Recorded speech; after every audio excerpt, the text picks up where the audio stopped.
అందరికీ నమస్కారాలు. నేను శ్రీ రాఘవ. నేను 10వ తరగతి చదువుతున్నాను. ఈరోజు నేను రామాయణంలోని నాకు ఇష్టమైన పాత్ర గురించి తెలియజేయబోతున్నాను. అతడే హనుమంతుడు. అంజనకు వాయుదేవునకు కలిగిన సంతానమే హనుమంతుడు. ఇతను ఎంతో బలవంతుడు, అలాగే ఎంతో పరాక్రమం గలవాడు. ఇతను రామునికి ప్రియ భక్తుడట. అలాగే ఇతను ఎంతో బుద్ధి మరియు మాట్లాడే సుగుణం గలవాడు.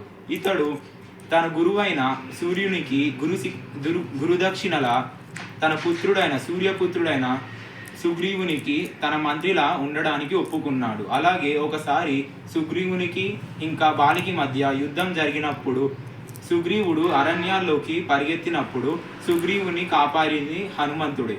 అలాగే రామలక్ష్మణులతో సుగ్రీవునికి పరిచయం స్నేహం కలిగించింది హనుమంతుడే.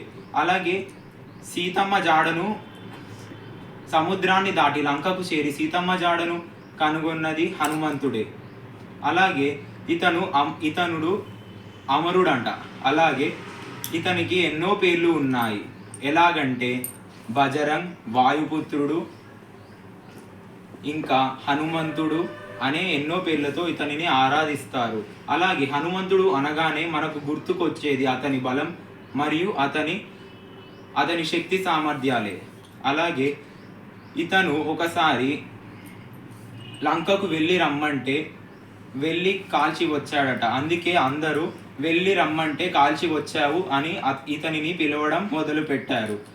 అలాగే ఇతనుడు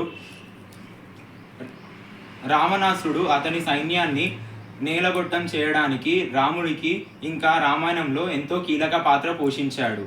జై హనుమాన్. ధన్యవాదాలు.